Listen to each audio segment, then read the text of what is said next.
Igreja do Deus vivo, o Todo-Poderoso, para a honra e glória do Senhor, estamos começando mais um culto de adoração, glorificação e exaltação ao nosso querido e amado Deus.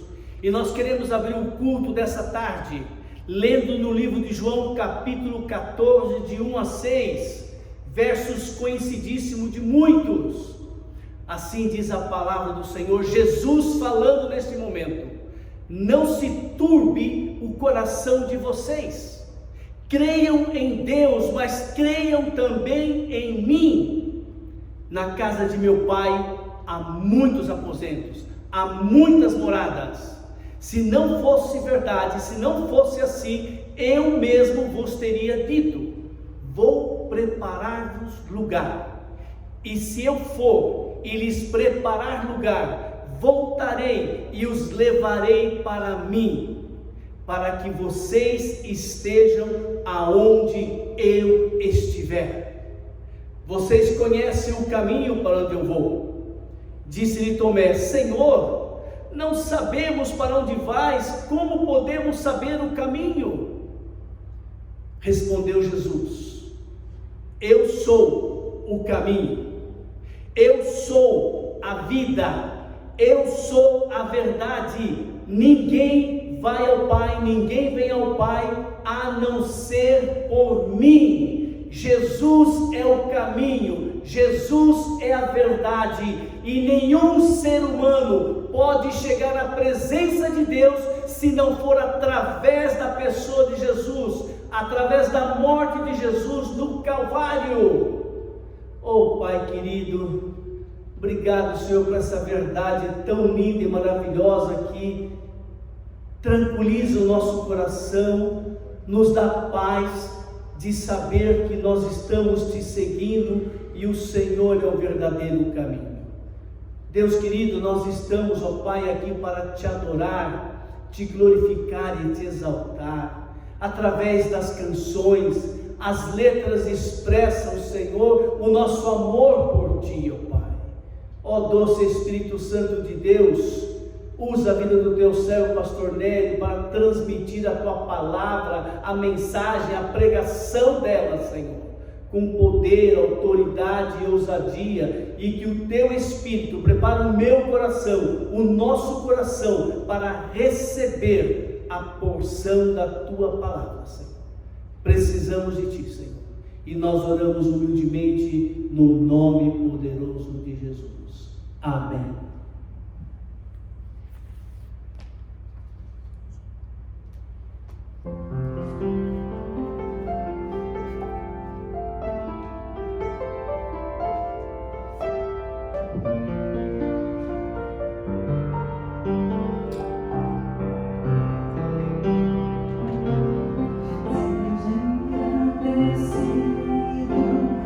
Deus da minha vida,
conforme você preferir.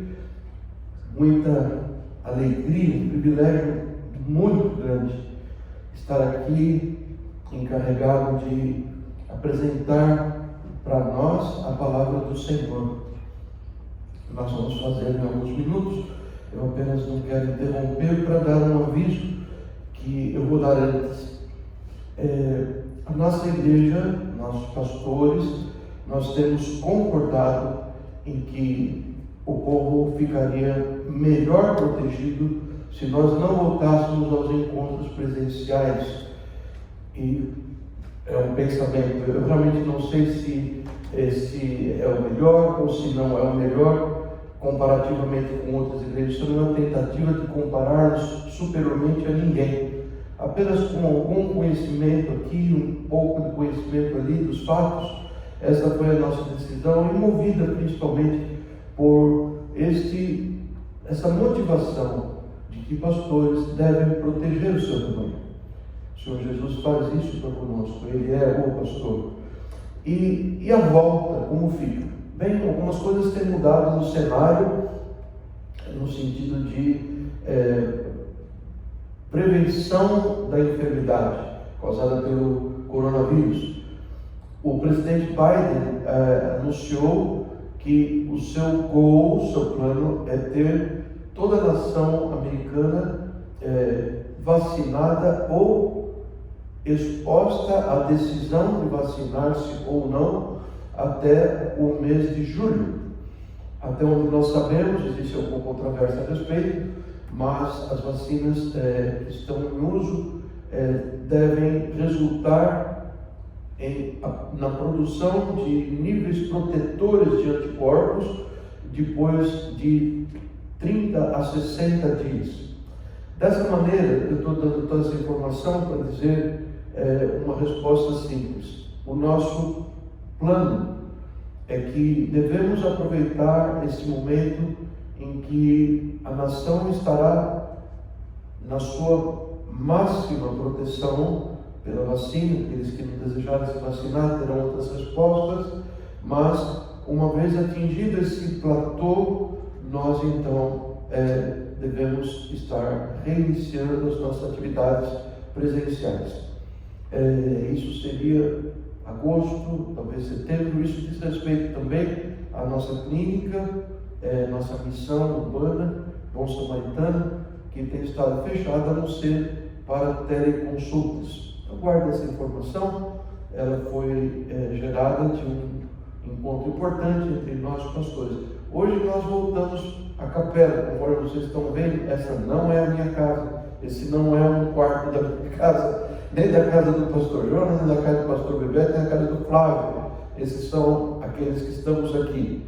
E nós voltamos por uma série de razões, em preparação então a nossa volta em julho. Pai amado, Pai querido, nós já chegamos ao Senhor para buscar a graça da Tua presença, a graça do Teu controle, a graça da Tua unção, a graça da Tua sabedoria sobre nós, que aqui estamos, e sobre este filme, que vai ser visto esperançosamente por tantos, em tantos lugares diferentes. Muito obrigado, Senhor, muito. Eu não mereço esse privilégio, Pai querido. Eu não tenho em mim condições para fazer o bem, mas eu estou tão confiante, havendo orado e pedido a Tua misericórdia, que o Senhor tem ouvido a nossa oração, para então olharmos para esse capítulo 14 do Evangelho de João, um capítulo difícil, Senhor. O Senhor sabe do entendimento humano quantas coisas existem para ser esclarecidas. Usa-me, Senhor, por Tua bondade. Usa, Senhor, para que esse não seja um tempo jogado ao léu, mas que seja um tempo em que o Senhor vai tocar os nossos corações e o Senhor vai produzir exatamente aquela reação que o Senhor deseja que tenhamos ao Teu falar. Em nome de Jesus. Amém. Queridos, eu dizia na minha oração uma coisa que eu teria que dizer de alguma forma. O capítulo 14 do Evangelho de João, ele é constituído de verdades que não são tão difíceis de compreendê-las.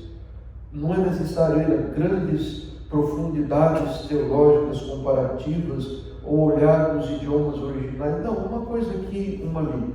A dificuldade com o Evangelho de João, muitos já devem ter lido, é que quando você lê no capítulo 1, do versículo 1 ao versículo 31, aquilo parece uma colcha de retalhos. Parece uma colcha de detalhes. Eu cheguei a pensar o seguinte: eu sei o que aconteceu. Jesus queria falar sobre consolação. E, de fato, esse é o tema principal. Nesses 31 versículos, nós temos a metade deles são dedicados ao tema de consolação. Então eu pensei comigo, já sei, Jesus queria falar sobre consolação. Aí, logo depois de dizer algumas coisas, Tomé fez uma interrupção. Aí ele teve, bondosamente, que explicar para Tomé como são as coisas. Então ele continuou falando. Quando ele pensava que ia engajar no tema da consolação outra vez, Felipe fez outra interrupção. E então ele falou mais longamente para Tomé. Ele falou a resposta que Tomé precisava. Ele falou sobre a unicidade de Jesus como o Salvador e Senhor do universo. E para Felipe, então, ele dá alguma explicação sobre, nós vamos ver isso hoje com detalhes, e logo mais, então, ele aborda um dos assuntos mais difíceis em toda a Escritura, que é o assunto da Trindade. Ele não vai muito a fundo no assunto da Trindade, mas ele fala o suficiente para nós ficarmos, se não tiver nenhum conhecimento prévio, de boca aberta, sem compreender o que se passa. Então ele retoma a questão da consolação e termina o capítulo. Eu estava errado quando eu pensei, não, Jesus de certo tinha um plano, ele foi interrompido aqui e ali, e os discípulos atrapalharam. Não, eu não estou certo de pensar assim. Porque, na verdade, quando ele toma esse assunto, a impressão que dá é que ele contava com essas interrupções. Ele contava com a necessidade de inserir no contexto de consolação dois outros contextos. Um dele é da fé saudável e outro é da prática de boas obras, ou prática das obras de Deus. Sendo assim, então, eu quero dar início e, para terminar a nossa introdução, queria trazer à minha mente, à sua mente, este fato.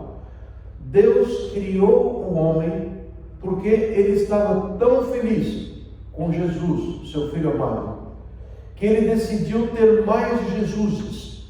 Ele criou criaturas para se parecerem com o seu Filho.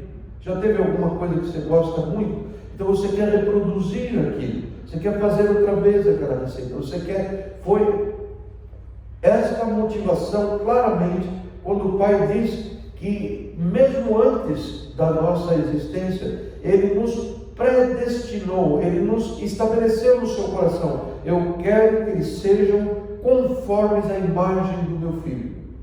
Vejam que coisa tão linda, não é? E Ele fez isso, e Ele lida conosco, tendo nos trazido esse mundo.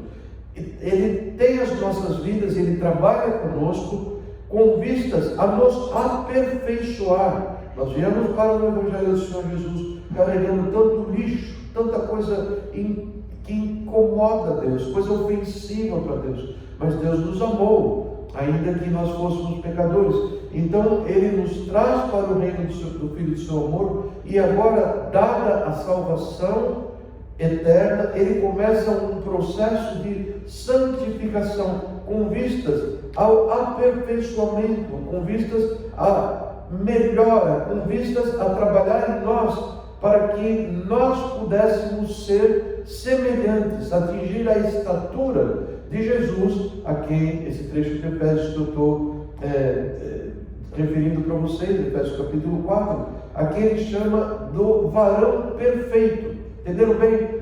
Deus nos criou para a perfeição. Nós nascemos em pecado por causa lá do pecado original. nós desagradamos a Deus. Um belo dia, glória a Deus, o Espírito de Deus abriu os nossos olhos e nós clamamos pelo nome de Jesus e fomos salvos. E viemos como aquele filho pródigo, cheirando de porco, que é o que ele usava fazer, tomar conta quando estava longe da casa do pai, em andrajos, rasgado, eu imagino que sujo, ele não teria como providenciar que a sua aparência fosse de outra maneira. E o que o pai faz, o pai é que corre a ele, e o pai o abraça. E ele fez um pequeno discurso: pai, eu não sou digno disso tudo, me trata apenas como um empregado. O pai nem lhe deu resposta e soltou uma festança na fazenda, na qual o animal mais reservado para grandes ocasiões foi morto, sacrificado. Esta é a nossa ideia. O Senhor o vestiu, o Senhor, o Pai, essa ilustração lá a parábola do filho pródigo, ele o vestiu com vestes de honra. Ele colocou uma nova sandália no seu pé, alguns devia estar descalço, colocou um anel no seu dedo, como dizem, um símbolo de autoridade. Ele estabeleceu a posição dele. E esta é a intenção do Senhor. Quando ele está fazendo isso, ele está usando esses anos que nós passamos na terra, são anos em que o Senhor está trabalhando em nós para nos dar vitória sobre o pecado vencido lá na cruz, pelo qual nós jamais seremos condenados, mas que ainda é presente em nós. Agora o Senhor vai nos permitindo experiências para que, conhecendo o arrependimento, conhecendo o lava-pés que Jesus faz, nós retornemos a Ele e Ele então nos restaure o mais possível para a posição de semelhança a Jesus. Muito bem, nós começamos um trecho sobre consolação. O pastor Jonas leu alguns versículos do trecho. É a espinha dorsal desse capítulo, conforme eu disse para vocês. Numericamente não há sombra de dúvidas. De 31 versículos, 15 são dedicados ao tema de consolação. Só que ele é interrompido aqui e ali, e a minha didática eu não consegui encontrar uma resposta sobre como me manter didático sobre aquilo que Jesus nos quer consolar. Isso não é um assunto exaustivo, ele fala sobre alguns temas, algumas coisas sobre as quais eles querem nos controlar, mas igual eu disse para você, a minha didática é muito pobre. Eu não sei bem como manter as suas mentes no aspecto da consolação, do que Jesus quer nos consolar quando Tomé entra, quando Felipe entra, e Jesus, ele não estava nem um pouco desagradado, porque ele falou ampla e profundamente as respostas para esses dois discípulos seus. Vamos ver, nós estamos aqui sob a influência, a direção bondosa do Espírito Santo de Deus, e nós vamos estar bem confiantes de que esse tema vai ficar claro. Eu tenho esse ambicioso alvo de terminarmos o capítulo 14 de João, e nós podemos começar o 15, se Deus nos permitir, nos der vida até o próximo domingo. Muito bem, o pastor Jonas já leu para nós: não permitam que os seus corações estejam preocupados. Preocupação, não permita que vocês fiquem ansiosos. E por que ele diz isso? Porque já havia dado elementos suficientes, no final do capítulo 13, dizendo: gente, eu estou indo embora, vocês não podem ir para onde eu vou. E os discípulos, Pedro produziu a melhor atitude que ele podia, que era dar uma de Superman. E Jesus disse: Pedro, baixa a bola, você não vai ser bem assim. E os discípulos ficaram todos meio boquiabertos: mas nós vamos perdê-lo. Nós investimos 3 anos da nossa vida, agora ele vai embora. Como que é isso? A grande tristeza que se abateu teria sido, o texto não é claro sobre isso, a razão de o porquê Jesus falou tão longamente, tão prolongadamente sobre o tema de consolação aos discípulos. O que acontece quando alguém está desconsolado? Ele se preocupa, ele perde o chão, ele não tem planos para o próximo evento, para a próxima página do livro da sua vida. Então eles ficaram nessa situação e Jesus começa a dar razões para que eles se alegrem. Vocês estão tão tristes porque eu vou embora, mas olha, deixa eu falar uma coisa para vocês. Na casa do meu pai é uma beleza, tem muitos aposentos, muitas moradas, como vocês preferirem, se não fosse assim, eu ia falar para vocês. A coisa é muito boa, gente, é muito boa, e mais, eu estou indo para lá para preparar um lugar para vocês. E tem o Kipling, ele diz assim: se o mundo é um lugar tão lindo e levou 7 dias para Jesus fazê-lo, para Jesus prepará-lo, imagina as nossas mansões celestiais, como serão. Ele está há 2000 anos trabalhando na preparação deste lugar. Eu não sei se a teologia dele estava muito correta, mas de qualquer forma é muito interessante o fato de que Jesus, ele não tinha tudo preparado, ele está preparando. E o tempo, se nós formos pensar em termos de tempo, o tempo que ele está levando são esses 2000 anos. Muito bem. E ele diz: e quando tiver tudo pronto para recebê-los lá, aí eu vou voltar para vocês. O tempo seria tão curto para entrarmos em Apocalipse 19, aquele trecho tremendo, quando Jesus se abre o céu e ele vem montado num cavalo branco e seguido dos exércitos celestiais. E nas escritas a respeito dele dizem assim que ele é a palavra de Deus. E ele vem de uma forma triunfante, cumprindo aquilo que ele prometeu aqui para nós. E ele nos conta que aí vai existir um tempo eterno. E vocês não precisam ficar tristes. Na semana passada, desde a quarta-feira, nós perdemos 7 pessoas queridas. Alguns como o outro não conhecia, mas conhecia pessoas queridas ligadas a ela. Então o coração sofre. Muitos têm visto esse ângulo, essa feiura da pandemia, talvez de uma forma até pior que nós. Para mim foi assim um choque grande.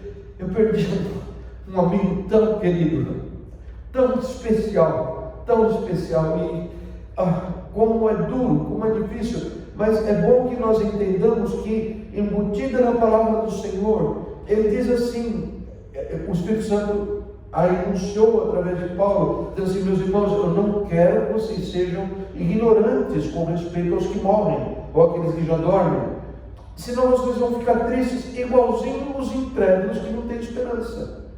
Não se deixem entristecer, porque se nós cremos que Jesus morreu e ressuscitou, assim também Deus, mediante Jesus, dará em sua companhia os que dormem. Ele segue um estudo muito profundo que nós não vamos entrar, mas aqui, para destacar o aspecto de consolação, ele fecha esse tema dizendo assim: consolai-vos, pois, isto é, ao invés de ficar triste, consolai-vos, pois, uns aos outros com essas palavras. E nós vimos bem na semana passada que o nosso Deus Trino é o único consolador.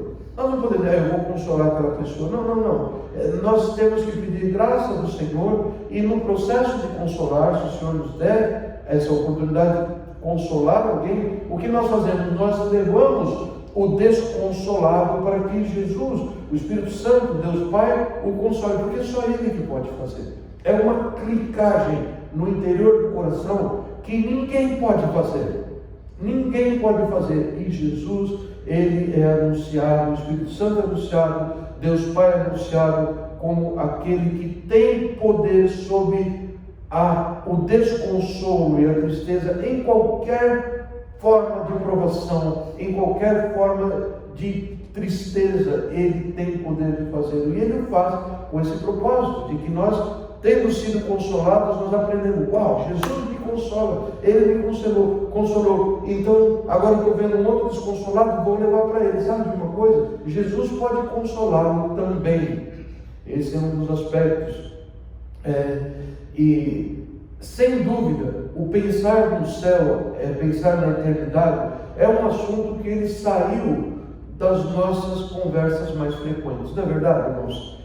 Mas a pandemia a gente tem falado muito sobre morte, céu, inferno, etc. Não, mas vamos ser sinceros, é muito maior o apetite das conversas com coisas triviais, e mesmo com temas bíblicos com vista da aplicação na nossa vida no dia a dia, do que nós falarmos sobre a eternidade, sobre o céu, etc. Mas é interessante como, quando nós usamos a recomendação aqui de 1 Tessalonicenses capítulo 4, que eu mencionei para vocês, o que acontece é que o consolo flui melhor. Ontem, quando nós soubemos do falecimento do Julinho, pastor, Eu chorei, até chorou, foi um momento assim tão triste, e nós saímos e tínhamos um compromisso e voltamos, e na volta, esse trecho o Senhor me colocou na mente, ele estava aqui para ser mencionado hoje, e o recado foi claro para mim, muito claro. Consolem-se, não é bom ficar triste, não é bom. Alguém vai ouvir assim, tenho que fazer força para não ficar triste. Não ouça assim, porque você não consegue não ficar triste diante da morte de um amigo, diante de tantas outras perdas. Consolo, quem é que pode dar apenas? Deus Trino, Deus Pai, Deus Filho, Deus Espírito Santo. Então, ele diz assim, se consolem dessa forma, consolem. E eu virei para Deus e falei, você já pensou uma coisa? O menino estava mal, tadinho, ele sofreu tanto tempo, e ia ser submetido à traqueostomia, morreu, e as tristezas são grandes. Mas eu falei, você já pensou que é real o fato de o Julinho Pastor estar entrando na presença de Jesus, e ele vai ver Jesus cara a cara? Você já pensou que coisa incrível? Ele fechou o olho aqui, abriu lá, ele está vendo Jesus cara a cara. Eu imagino, braços abertos para receber. Ele está vendo o seu Antônio Pastor, seu pai que já partiu para a glória. Ele está vendo outros. E eu explodi em alegria diante disso. Foi tão bom ser consolado pela palavra do Senhor. Mais tarde eu estava tocando nos atos com algumas pessoas, e o meu primo querido, Eduardo, irmão primo, Eduardo, ele escreveu assim: quanto ao paraíso, eu penso na possibilidade única de olhar para o meu Senhor e chorar tudo o que me for possível para sentir a sua mão me enxugando as lágrimas. É tudo o que eu preciso, é o que mais importa. Que tremenda palavra, que tremenda sabedoria dos senhores nesta palavra, Edu. Muito obrigado a você. E aqui está com uma ilustração desse texto. Nós não podemos nos permanecer esmorecidos. Outro aspecto que Jesus usa para nos consolar, ele diz: vocês estão sabendo, vocês sabem para onde eu vou. Eu já contei para vocês muitas vezes. Jesus contou que ele estava indo para o Pai. Ele contou sobre o caminho. Aquele que quer seguir a Jesus, ele tem que negar-se a si mesmo dia a dia. É difícil. Um dia você está apaixonadíssimo por algo que não é a vontade do Senhor. Você está tão feliz com aquela ideia, e o Espírito Santo no seu coração diz: não, filho, isso não é bom. Então é hora de negar-se a si mesmo. Ou você tem que assumir uma posição verbalmente, professando Jesus diante de pessoas que você sabe que vai sobrar dali gozação, vai sobrar alguma forma de retaliação, e etc. Essas coisas que o mundo tem preparado, e eles não estão perseguindo propriamente ao servo do Senhor, mas eles estão descontentes com Jesus, porque eles são inimigos do Senhor Jesus. Então, ele nos diz a esse respeito sobre o caminho. Ele diz: vocês se neguem, tomem essa cruz, peçam graça para que eu os ajude a carregar, e sigam me caminhando, sigam me seguindo e me servindo. Um outro aspecto tão precioso. Aí entra Tomé. Não se esqueçam, nós estamos falando sobre consolação, o principal assunto, e nós já falamos sobre Tomé. Estou tão aliviado porque o tempo para Tomé hoje vai ser curto. Ele era um homem difícil, um homem de trato difícil. Ele era dessas pessoas que Jesus prepara para eles, os discípulos, uma oportunidade para dar um boost na sua fé, alguma coisa maravilhosa. Assim: vamos lá, mas Jesus, você vai voltar para a Judéia, os judeus estão querendo te perseguir, estão querendo te matar. Não. Eu me alegro que ele diz: Lázaro morreu, e eu me alegro que tenha sido assim, nós não estamos lá, porque agora vocês vão ter uma chance tremenda de realmente se firmarem na fé no Senhor, na fé em mim. E eles ouviram tudo aquilo. Mal podia imaginar que Jesus ia para ressuscitar um homem morto há 4 dias. Tremendo, muito mais do que eles pensaram ou imaginaram, não é? Mas eles vão, ok, nós vamos. E Tomé é aquele que vamos lá morrer com ele. Sabe essa atitude passiva-agressiva? Ele tem isso nele. Nas poucas referências dele, isso é claramente demonstrado. Essa arrogância No domingo, quando Jesus ressuscitou, nós mencionamos isso, os discípulos, Tomé, Jesus ressuscitou. Ele apareceu aqui entre nós, era a noitinha do próprio domingo. E ele não tinha visto, eu não sei se ficou meio enciumado de não ter participado, seja qual for a razão, ele chega e fala assim, eu não vou acreditar. Mas ele apareceu entre nós. Não. Se eu próprio não enfiar o dedo nas feridas do seu corpo, ele decidiu não crer. É o que eu tenho dito sempre. O Senhor nos apresenta a fé que Ele prepara de bandeja. Ele apresenta assim para nós. Está aqui um fato, Jesus ressuscitou. Creia, pegue o docinho, pega a coxinha, Padre, seja o que for, para tornar isso mais visível aos teus olhos. É Deus nos dando a oportunidade de crer, então não negue. Não negue. Jesus apareceu mais uma vez, depois de 8 dias, e falou para ele, assim não, Jesus satisfez as suas exigências para que ele cresça, falou, está aqui, está minha mão, meu pé, ou meu lado, pode tocar. E ele repreendeu, não seja incrédulo, mas crente. E eu creio que a vida de Tomé começou nesse ponto, uma nova vida de Tomé. Ele cai no joelho, Senhor meu, Deus meu, e Jesus se agrada disso, muito bom, Tomé, porque você viu, você creu. Mas sabe disso, muito melhor, muito mais felizes são aqueles que não veem e logo creem.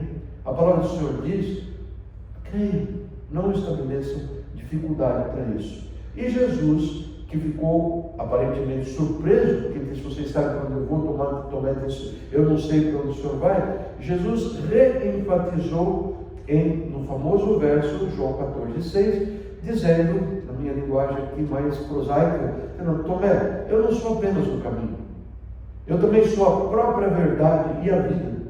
Nem você, nem ninguém verá a Deus, a menos que acreditem em mim, a menos que vocês caminhem nos meus caminhos, morrendo para que surja a vida. Vocês caminhem seguindo os meus passos.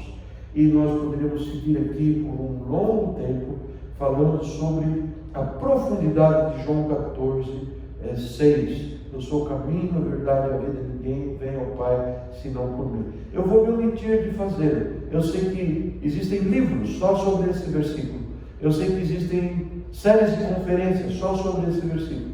Eu sei que isso não nos intimida, mas se nós focalizássemos da forma que esse versículo requer, em termos de profundidade, nós não poderíamos ter a visão panorâmica de João, que é o nosso interesse. Guardem só esta coisa.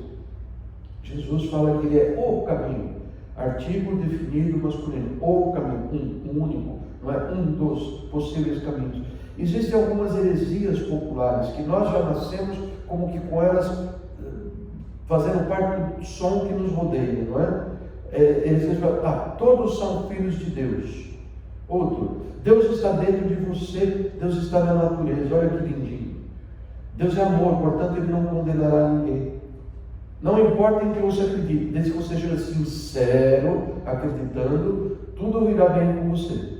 Todas as religiões contêm bem e todas levam para o céu. E outras coisas mais, são pensamentos que você, amigo, querido, irmão, que tem tido assim uma certa honestidade em querer estabelecer para o seu próprio coração se Jesus de fato é o único.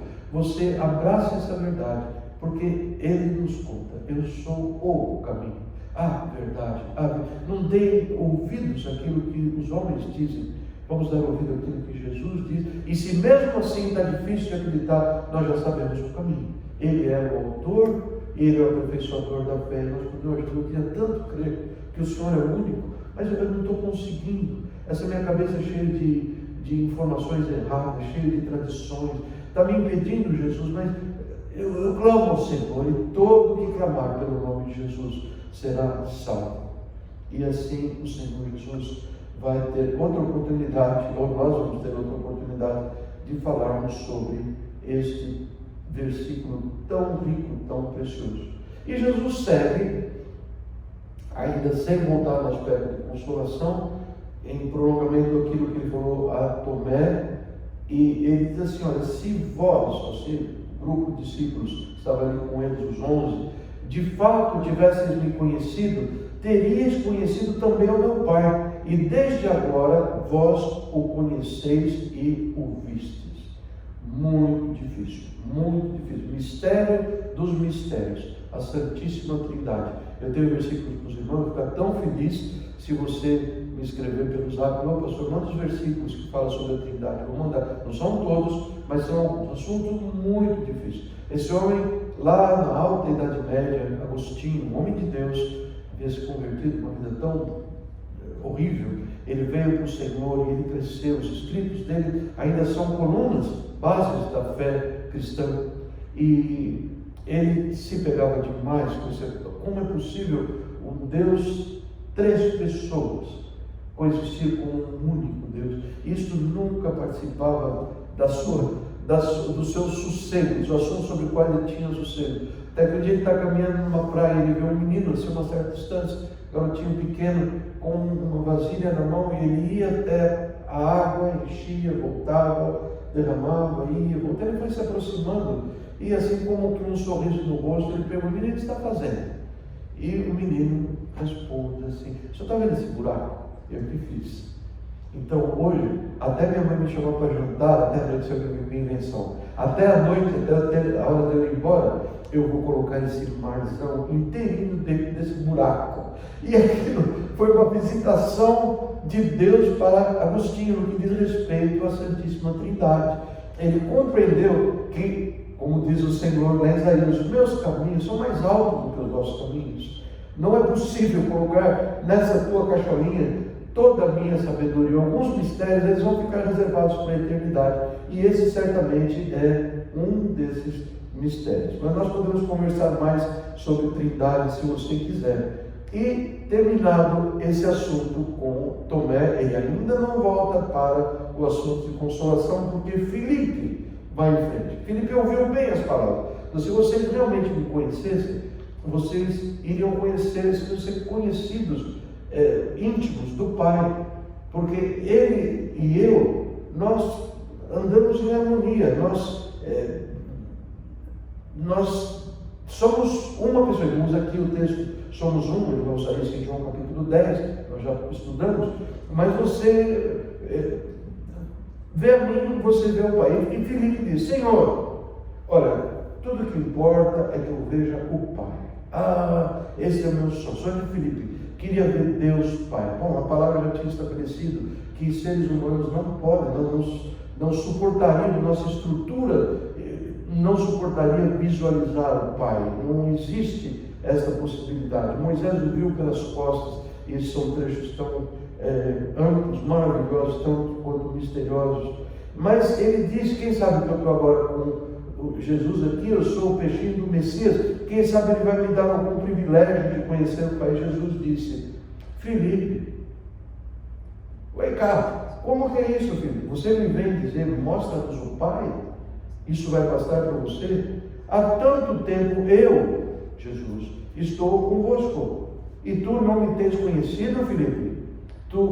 Veja a palavra de Jesus aqui, que interessante. Há tanto tempo eu, Jesus, Deus Filho, estou convosco, e tu não me tens conhecido a mim, Deus Pai. Percebe que uma coisa está toda imbricada? E tem outro trecho que mostra que o Espírito Santo é parte dessa identidade também. E ele diz: aquele que vem a mim, já que estava falando de caminho, ele veio ao Pai. Ele veio ao Pai. Como você pode dizer, mostra-nos o Pai? Então ele deu a resposta a Filipe. Ela iniciava nessa primeira metade do capítulo 10, quando ele diz assim: Filipe, tu não crês que eu estou no Pai, o Pai está em mim? E agora uma informação ampla: as palavras que eu digo, não as digo da minha própria autoridade, mas o Pai que habita em mim realiza as suas obras. Terceiro assunto, Jesus começa a enriquecer o seu sermão com esse aspecto. E ele diz assim: crede-me quando digo que estou no Pai e o Pai está em mim. Crede, Filipe, pelo menos pelas obras que você vê eu fazer, porque Jesus fazia as obras do Pai. Gente, isso é tão importante. É tão importante. Vocês lembram uma situação em que Jesus, falando sobre a sua segunda vida, Lucas capítulo 8, diz Mateus 7 também, ele diz assim: por que me chamais Senhor, Senhor, e não fazem o que eu vos mando? Não é assim, não é dessa maneira. Aquele que chama Jesus Senhor, Senhor, ele caminha nas boas obras que Jesus preparou para que andasse nele. Está falando de obra, ele não crê na fé. Totalmente, só porque a fé saudável, ela é uma fé que produz obras. Ela tem um anelo de agradar ao Senhor Jesus, de trabalhar de forma que Ele se agrade de nós. E trabalhar não quer dizer necessariamente estar envolvido de uma forma direta com trabalhos eclesiásticos, missionários e coisas assim. Jesus quer olhar para a minha vida e ver que lá onde eu trabalho, lá como frentista do posto de gasolina, que eu o agrado, eu ando sob a sua direção. Eu ouço o Espírito de Deus que diz assim: renuncie-se a você mesmo. Lá onde eu trabalho como caixa do banco, lá onde eu trabalho como caixa do mercado, lá onde eu trabalho como pescador, lá onde for. Isto não é privilégio de pastores, diáconos, missionários e que tais. Aliás, não existe nenhuma garantia que nós estamos bem por causa das posições que possamos ocupar no reino de Deus. E se nós endurecermos o coração sobre não darmos ouvido a Jesus no tocante a caminharmos, negando-nos a nós mesmos. Ele fala isso com tanta clareza. Seria repetir algo que eu creio que nós não deveríamos passar muito tempo, porque nós temos mais coisa pela frente. Mas guarde isso apenas, que esta é a pregação, a exortação mais frequente de Jesus. Não há outra coisa nos evangelhos sobre a qual Jesus falou mais vezes do que mostrando o caminho para o Pai. E Jesus segue dizendo assim: aquele que crê em mim, tem fé em mim. Opa, esse é salvo. O que acontecerá com ele, Senhor Jesus? Ele fará as obras que eu faço. Uau! Mas é por fé ou é por obra? É pelos dois. É por uma fé viva que produz obras, que alguém é salvo de verdade. Cuidado, irmãos, cuidado, amigos, não nos deixemos iludir. Ele diz assim: ele vai fazer obras ainda maiores do que a que eu fiz. Jesus ficou 3 anos aqui. Jesus está prevendo que existiam coisas mais sublimes, mais importantes que outros iriam fazer. Gente, estava pensando, mas o que Jesus fez de obras? Eu lembro que ele, além de pregar, ele, além de consolar, além de todo esse aspecto de carinho e tudo mais, na prática o que Jesus fez? Ele andou fazendo o bem. Andar fazendo o bem, censurado, é aquilo que a palavra nos diz. Ele ajudava o pobre, ele ajudava o necessitado, ele não fazia isso com o resto do seu tempo, dos seus recursos materiais, ele se dava. O coração dele estava empenhado nessas coisas. Isto agrada ao Senhor e é bom que nós vejamos isso de todo o nosso coração. Eu já volto nesse aspecto das obras. Jesus aqui fala assim que se neste contexto de estar sendo pessoas que andam nos meus caminhos, fazendo as minhas obras, nesse contexto, se vós pedirdes algo em meu nome, eu o farei. Tem algumas pessoas que eles assim são especialistas em tirar esse versículo e alguns outros para ironizar. Quer dizer que se eu pedir algo no nome de Jesus, que ele vai dar. Se eu peço o que você imaginar aí, onde as concupiscências do pedinte podem levar, e sobre o tempo que Jesus prometeu. Eu nem acho que a pessoa creia assim mesmo. Mas esse verso tirado do contexto, ele é totalmente, como uma bomba sem pavio. Não tem nenhuma finalidade. E João mesmo, lá em 1 João capítulo 5, ele confere, diz: se orarmos, se pedirmos ao Pai, segundo a sua vontade, ele nos ouve. Então, isso é nesse contexto. Olha, eu estou trabalhando, eu estou buscando a vontade do Senhor para a minha vida. Pai amado, me abençoe a atingir aquele coração. Me abençoe. Pai, faça abrir as portas da Nicarágua de novo. Senhor, faça abrir as portas lá do Home Depot novamente. Percebe? Envolvidos com as coisas do Senhor. Senhor, abre uma porta para que eu faça as pazes com essa pessoa. Ele anda meio bloqueado comigo, ele tem até razão, ou não. Mas eu quero a paz. Veja, Jesus quer a paz, você quer a paz. Ele diz assim: peça e eu vou abrir as portas para você. Eu contei há pouco tempo atrás para o nosso grupo da nossa antiga União de Mocidade lá no Brasil, alguma coisa que eu vou ter que resumir. Eu andava já por uns 2 meses orando, de acordo com o coração de Paulo, em Colossenses capítulo 13, onde ele falou: irmãos, olhem por nós, para que Deus abra uma porta de oportunidade, para que nós possamos anunciar a palavra. E através de uma conjuntura totalmente inesperada, o Senhor me deu contato com essas pessoas. Irmão Beval, querido, foi abrir o grupo com a Vaci, querida, e de repente nós estamos batendo papo como se fossem todos os jovenzinhos outra vez. E somos em espírito, não é? Deus abre oportunidades e não se iluda, isso não é um pé de coelho, isso não é um talismã da sorte, isto é Jesus, o Rei dos Reis, prometendo: eu atendo tudo aquilo que você me pedir, que visa então a edificação de almas, de vidas, a sua alma, a sua vida incluída, e o engrandecimento do reino de Deus. Bem, e agora eu vou voltar para a parte da consolação. Será que está muito confuso? Nós vamos ter que encarar o fato. Jesus segue no aspecto de consolação, que ele diz assim, um outro aspecto: eu rogarei ao Pai e Ele dará outro advogado. Essa palavra advogado, guardem sempre, a palavra chique, em grego, é a palavra parácletos, ou paracletos, que ela quer dizer assim, alguém que tem tanto interesse na sua vida, que ele é um defensor seu, um advogado de defesa, não um promotor público, ou um consolador. Ele é aquele que consola, fica lá embaixo, um buraco, ele chega e ele fala. E ele diz assim: eu vou mandar um outro consolador. Eu estava aqui, Deus Pai Consolador. Agora vai entrar uma fase em que o outro virá, é o Espírito da Verdade, e ele vive convosco. Ele, Jesus, eu sou o Espírito da Verdade, e ele vai estar dentro de vós, o Espírito Santo. Percebe essa identificação? Percebe esse ensino de Jesus sobre a Trindade? Então ele anuncia a vida. Eu já vi, não poucas vezes, pessoas, e eu já disse, comentei esse ano, não, o Espírito Santo é o Consolador. Você não leve isto assim muito na ponta da língua, porque a palavra o contradirá. A palavra do Senhor chama Jesus de Consolador, está aqui, chama Deus Pai de Consolador, um trecho favorito nosso, onde diz que Deus Pai é o Deus de toda consolação. O Deus triuno, Pai, Filho e Espírito Santo, é o Consolador. E Jesus fala de uma forma tão doce, ele diz: eu não vos deixarei órfãos, gente, eu não vou abandonar vocês. Fiquem firmes, eu voltarei para vocês. Jesus está falando não só mudando o coração deles, fazendo algum movimento que mudasse as formas de sentimentos, os estímulos cerebrais que eles fizeram ficar tristes. Não, ele está dando razões concretas nas quais eles deveriam pensar e usá-las, trazendo-os para a fé do Senhor Jesus, para que eles não ficassem entristecidos em tempo algum. E ele segue e diz assim: pouco tempo vocês não vão viver, mas vocês, o mundo não vai viver mais, mas vocês me verão, vocês continuarão vivendo.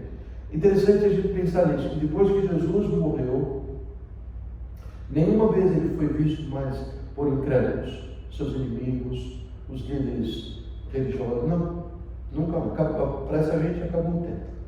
Mas ele apareceu para os seus discípulos, durante um período de 40 dias ele apareceu para eles, e mais, ele foi assunto ao céu, e ele continua falando aos nossos corações, e ele, num certo sentido, nós podemos usar isso com toda a legitimidade. Ele continua aparecendo para os seus, na direção do Espírito Santo, na consolação do Espírito Santo. Ele diz assim: eu vivo da mesma forma, vocês viverão. E naquele dia, os comentaristas que eu gosto dizem que é o dia em que o Espírito Santo viria. Naquele dia, vocês vão entender que eu estou no meu Pai, e vós em mim, e eu em vós. Jesus vive em nós através do Espírito Santo. Ele é o nosso paráclito, o nosso defensor. Ele traz que isso não está bom, olha, o sentimento seu não está bom. Ele vai convencendo, João 16, ele nos convence do pecado, ele nos convence da justiça, do juízo. Então o Espírito é esse conselheiro junto a nós, e lá no céu, junto ao Pai, Deus Filho, Jesus Cristo, ele é o nosso paráclito, o nosso defensor, o nosso consolador junto ao Pai. Ele traz o Pai. Esse camarada merecia morrer, é verdade, mas eu morri por ele. Perdoa, Pai. Está lá o coração ferido pelo pecado. Vamos resgatar. Jesus tem toda uma dinâmica com o Pai para trazer para si as ovelhas já achadas e as que ainda estão perdidas. Eu falei que ia voltar no assunto do consolo. Voltei apenas para sair rapidamente dele, do versículo 21 até o 24, quando Jesus diz umas palavras lindíssimas.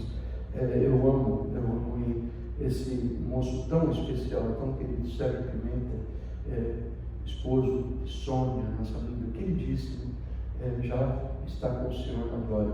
Ele teve a inspiração de colocar uma melodia fantástica nessa música. Aquele que tem os meus mandamentos e guarda, esse é o que me ama. Aquele que tem os meus mandamentos e os guarda, esse é o que me ama. E aquele que me ama será amado do meu Pai. E eu o amarei e me manifestarei a ele. O segredo do Senhor, a intimidade do Senhor é para aqueles que o levam a sério. Diz o Salmo 25, versículo 14. E ele lhes fará saber os seus segredos, as suas coisas íntimas. Deus as dá a conhecer a pessoas que o levam a sério, aqueles que ouvem. É assim que o Senhor diz: Pai, estou meio fracote, estou achando que não vai dar, sabe, para cumprir com esse mandamento. Senhor, que hesitação, o Senhor está me pegando, mas socorro, Senhor, socorro.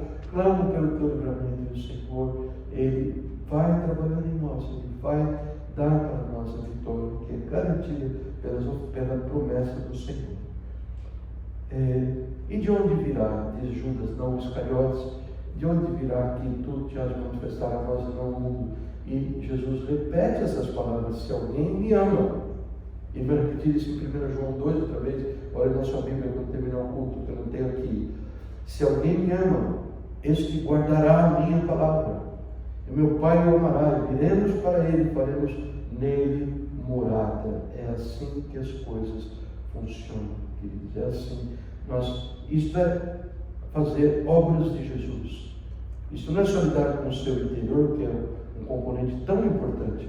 Isso é nós olharmos o Senhor, tocar o nosso coração, abrir os nossos olhos, dar a oportunidade para estender a mão para o aflito, para o pobre, para o necessitado, para aquela pessoa que não conhece o Senhor. O Senhor nos abre portas e Ele nos agracia com poder. Ele nos dá não só o desejo de fazer a sua vontade, mas a capacidade de executarmos a sua vontade, de forma que se cumpre em nós a palavra que Ele nos dá em 1 Pedro 4, versículo 11. Ele fala assim: se alguém serve, se alguém ministra no reino de Deus, sirva conforme a força que Deus provê.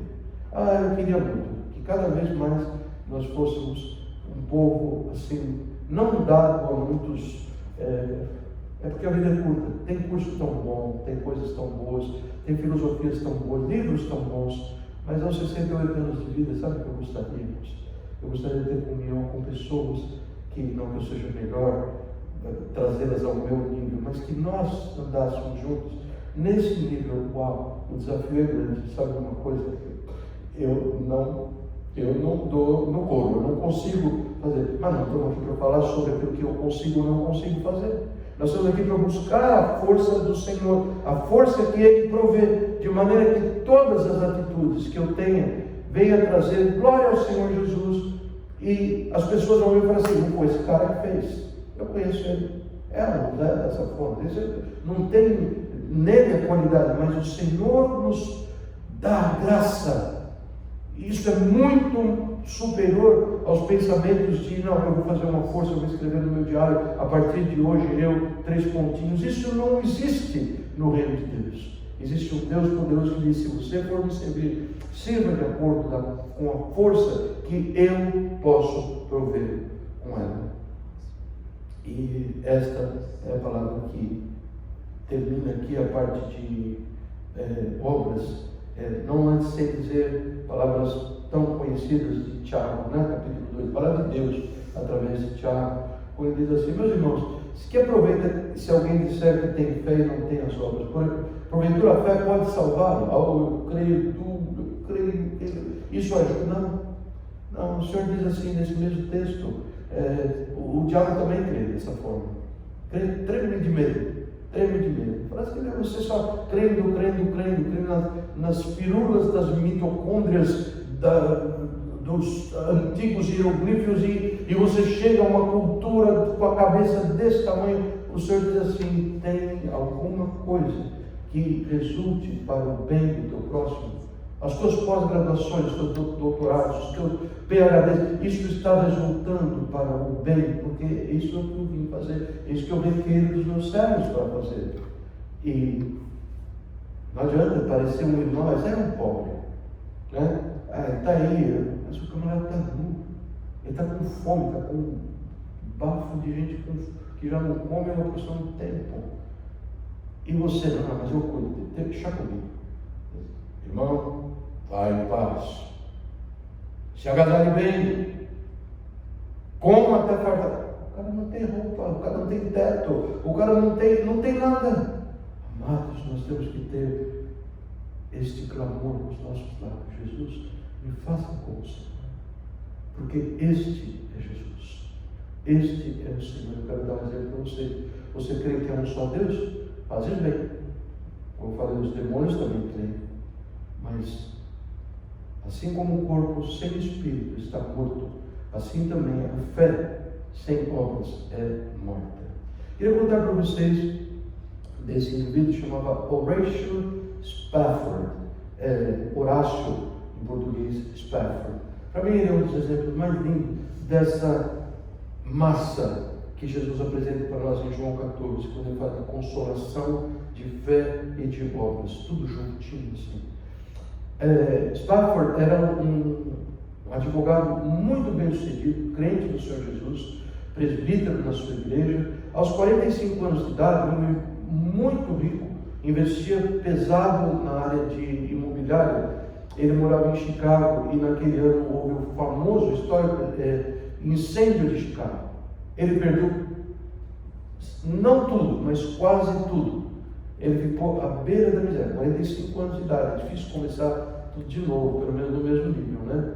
Aos 47 anos, aparentemente as coisas estavam um pouco melhor. Ele enviou sua esposa, 4 filhos. Existia um assunto comercial que o prendeu nos Estados Unidos, ele não podia ir. Elas foram passar férias na Inglaterra, a bordo de um navio Le Havre.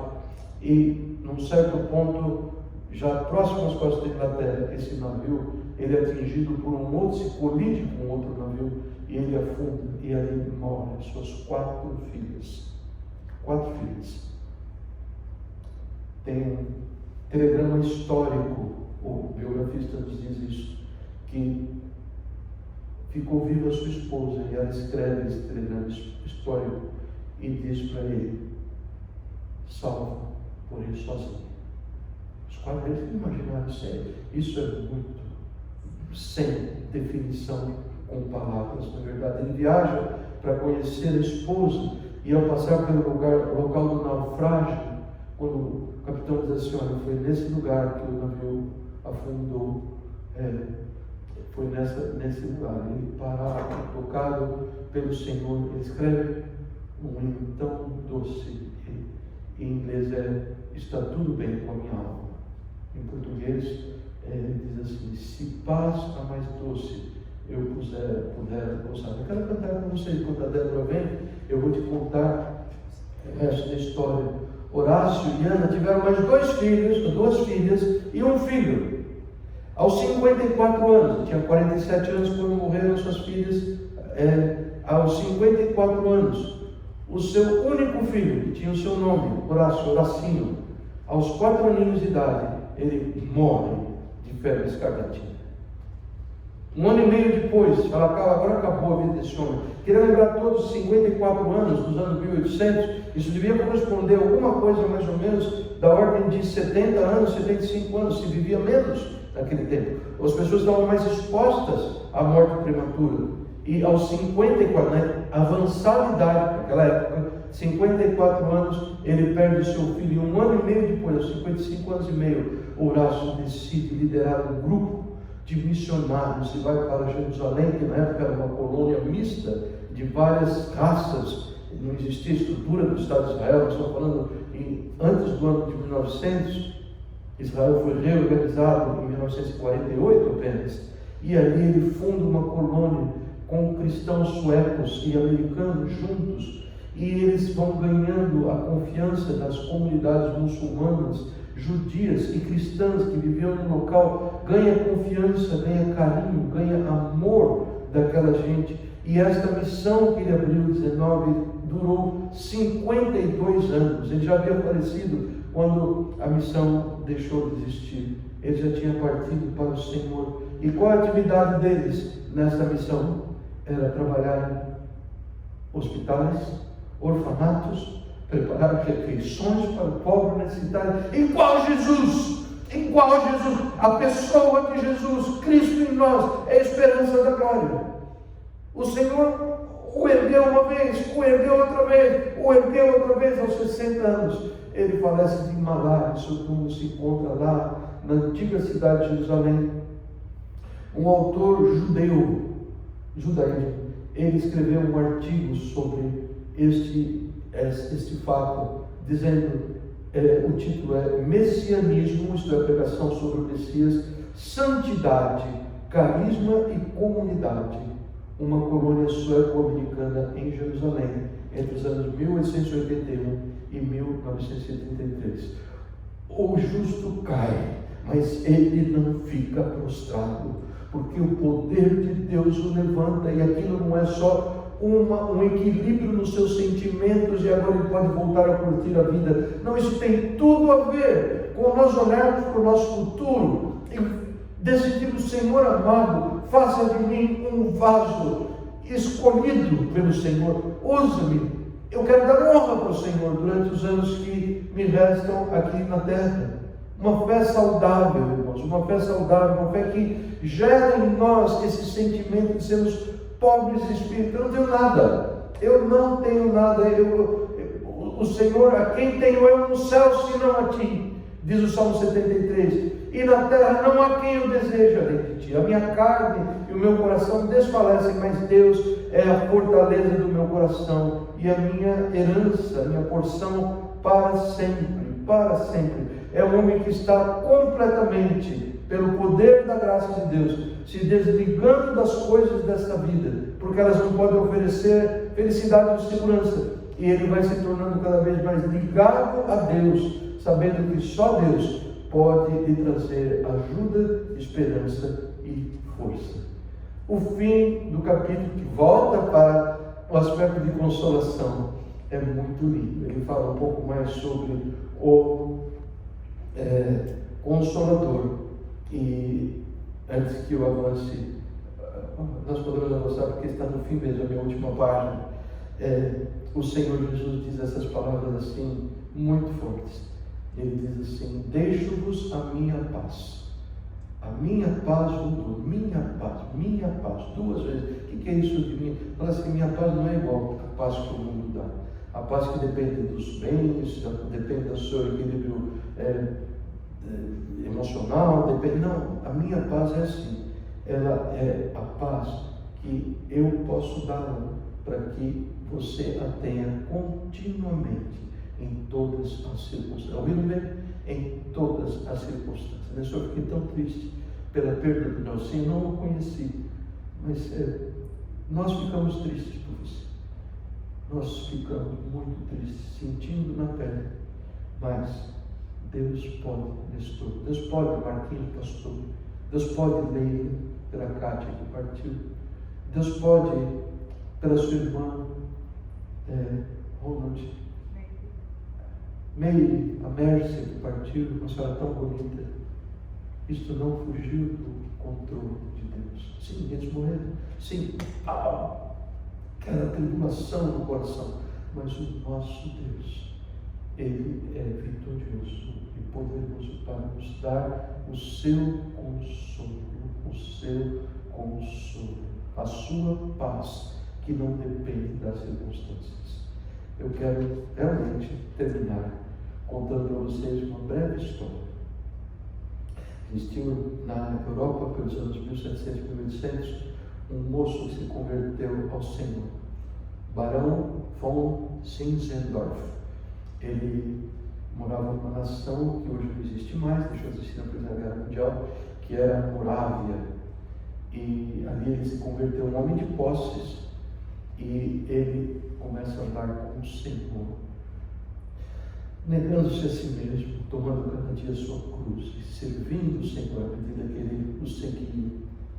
E Zinzendorf começou a ser cercado de pessoas que amavam Jesus como ele. E ele começa a financiar a sua partida para nunca mais voltar. Não era assim, vou voltar para a Europa para contar meus testemunhos. Não, embora. Zinzendorf fundou missões, desde a Groenlândia até a África do Sul. Ele era da Morávia, a parte que hoje é ocupada por Áustria, por Alemanha, e ele foi até o leste, até o oeste, e ele fundou missões na América, mandou missionário, um homem que vale a pena você buscar o nome dele. Prometi para o André mandar, mas eu vou mandar para você uma das biografias dele. Você encontra no YouTube, uma coisa linda, edificante, maravilhosa. A vida deste homem que andou nas boas obras que Jesus preparou para cadastro nele. Muito bem. Uma vez, este pregador magnífico, há quem escreva sobre ele, John Wesley, dizendo que jamais houve alguém com um controle da oratória, com uma beleza de expressões comparáveis com John Wesley. E ele era um pregador oficial do reino da Inglaterra, se não me engano, da Rainha Vitória. E ele, com aquela pompa toda, mas era um homem sincero. Ele se sentia tão incompleto, ele se sentia tão não salvo, ele sentia que algo lhe faltava. Então ele decidiu fazer um grande esforço. Eu vou me tornar um missionário na Geórgia. Geórgia, estado que nós conhecemos aqui, logo ao norte da Flórida. Eu vou lá cuidar de pregar o evangelho aos índios pele vermelha. E ele veio. Ele queria fazer coisas para ganhar o coração de Deus, ganhar a sua salvação. Houve uma viagem em que Wesley fez, uma viagem marítima, em que se encontravam a bordo alguns missionários morávios, discípulos de Zinzendorf, e eles estavam ali. E veio aquelas águas, um terrível furacão, e o barco ia realmente afundar. E veio à mente de Wesley esse dito de Jesus: eu vos dou a minha paz eu vos dou, eu não dou como o mundo a dar. E ele olha num canto, esses irmãos moravianos, uma expressão de completa paz. Completa paz, ele estava apavorado. Bom, eles não morreram, o navio se safou, ou Deus safou o navio, e posteriormente ele não vê mais sentido na sua vida de missionário. Assim, eu vim para a América para levar Deus para os índios, mas quem vai me levar Deus? E ele volta para a Inglaterra tão triste, ele não quer mais pregar, eles consideram irremediavelmente perdido. E quem o está esperando lá? Um amigo comerciante naval, moraviano. E ele conta sobre a graça de Jesus. E numa certa feita, Wesley escreve: de repente eu senti o meu coração estranhamente aquecido. E ele continua a pregar a graça de Jesus. Graça de Jesus. Ele queria parar de ser pregador. E o amigo moraviano dizia: não, de jeito nenhum, isso é um desperdício do seu talento que Deus deu para você. Pregue a graça até que você a tenha. Ele não estava bem certo se era pela graça mesmo, mas ele começou a pregar a graça do Senhor, graça a Deus, até que a graça encheu seu coração e o tempo seja curto para contar sobre o que Deus fez na vida de Wesley. Esse é o nosso Senhor Jesus. Eu quero que eu cantemos esse a paz é mais doce, e depois nós temos uma declaração de amor para fazer pelo Senhor Jesus. Eu falei sobre vaso quebrado, vaso escolhido, e tem sino tão antigo, e nós o descobrimos, e eu tenho ele aqui para cantar em louvor ao nosso Deus.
Sempre sou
Igreja querida, que tremenda mensagem do Senhor, direto aos nossos corações.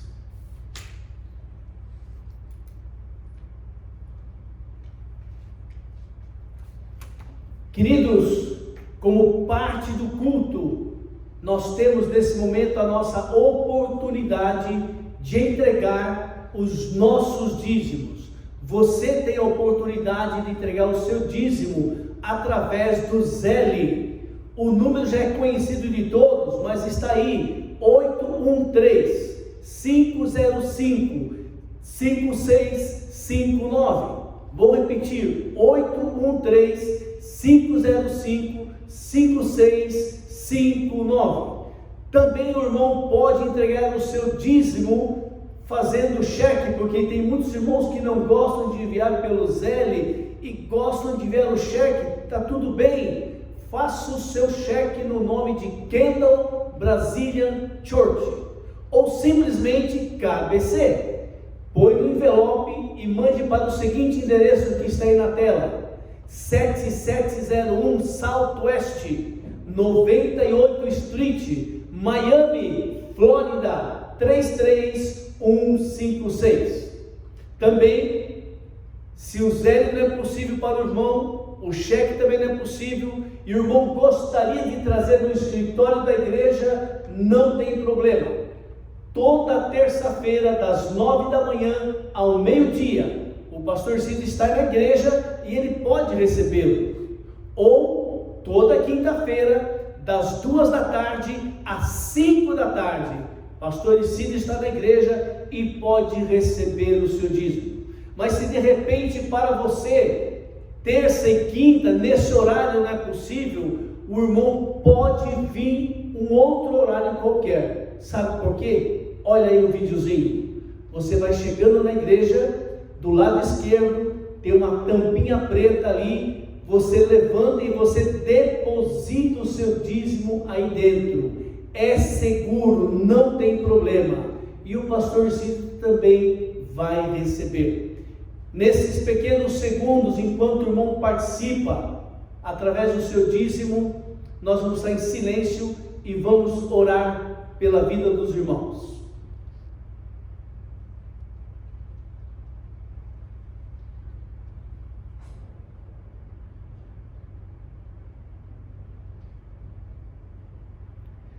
Paizinho querido, Paizinho de amor, só o Senhor é que tem poder para abençoar. Somente a tua mão de graça e de misericórdia é que pode alcançar a vida desses irmãos que têm sido dizimistas fiéis ao Senhor, Pai. Ó Deus querido, que a tua mão de graça e de misericórdia continue sobre estas vidas, ó Pai. É a nossa oração no nome de Jesus. Amém. Queridos, nós temos aniversariantes, irmãos que completaram mais um ano de vida na semana passada. Ontem, por exemplo, foi a nossa querida irmã Iene Gonzalez. No dia 9, sexta-feira, nosso irmão Joel Camargo, 2 irmãos que completaram mais um ano de vida.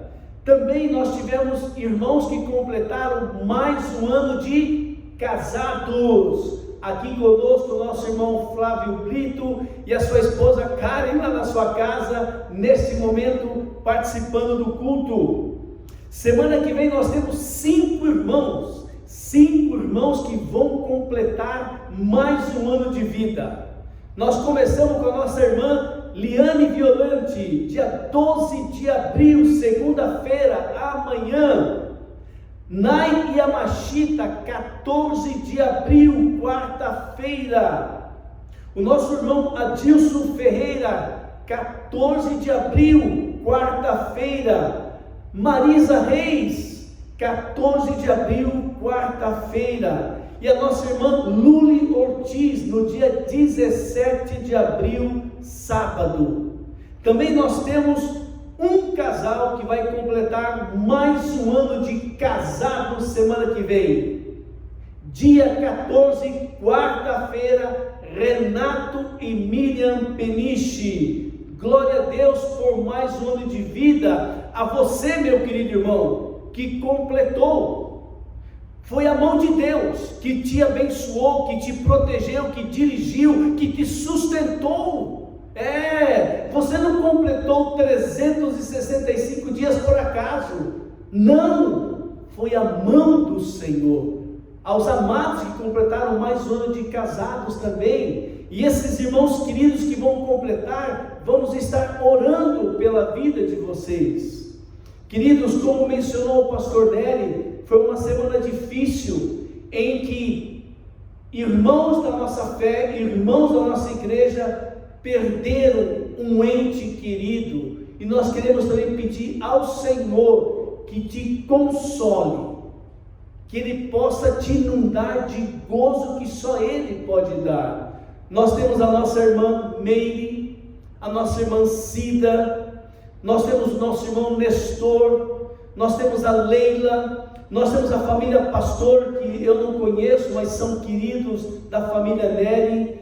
Nós temos o nosso querido Ronald Randel e família lá no Brasil, que também perderam o seu ente querido. Nós temos a família Bergamin com Covid. Nós temos familiares da Marisa, irmão querido, cunhada, que pegaram uma outra cepa do vírus, e ela tem pedido oração. E é o que nós vamos fazer agora. Soberano e eterno Deus, Pai querido, nós queremos te agradecer pela vida dos irmãos que completaram mais um ano de casados, mais um ano de vida. Ó Deus, foi a tua misericórdia, foi simplesmente a tua misericórdia e a tua graça sobre a vida desses amados. Ó Deus, pedimos para os nossos amados 5 irmãos que vão completar nessa semana mais um ano de vida, que o Senhor permita que eles cumpram mais um ano de vida. Ó Deus, também permita, Senhor, ao Flávio e a Karen que complete mais um ano de casados, Senhor. Deus, pedimos do teu consolo, da tua graça, Senhor, que pode inundar o coração desses nossos amados que perderam um ente querido, Senhor. Ó Deus, o Senhor sabe a tristeza de alguém que perde, Senhor. É um, Senhor, a sensação de saber que nunca mais vai ouvir a sua voz, nunca mais vai estar junto. Ó Deus querido, tenha misericórdia e consola, Senhor, esses corações através do teu Espírito Santo, Senhor. Tenha misericórdia desses familiares, ó Pai, que nós temos recebidos tantos pedidos de oração, que ainda estão com Covid, e outros que pecaram novamente, Senhor. Ó Deus, só o Senhor tem poder, só o Senhor tem poder, ó Pai, para dar um basta e decretar vida para essas pessoas, ó Pai. Precisamos do Senhor, ó Pai. Deus querido, nós, ó Pai, precisamos do Senhor. Que o teu Espírito Santo nos dê fome da tua palavra, desejo de orar, desejo de se alimentar, nos mantenha firme, seguindo a Jesus e obedecendo. É da tua graça, é do teu poder, porque nós não conseguimos, ó Pai. Deus querido, pedimos que o teu doce amor, que as doces consolações do teu Espírito Santo esteja conosco, ó Pai, hoje, agora e para sempre, Senhor. Essa é a nossa oração, no nome de Jesus. Amém. Igreja, que o Senhor te abençoe e te guarde.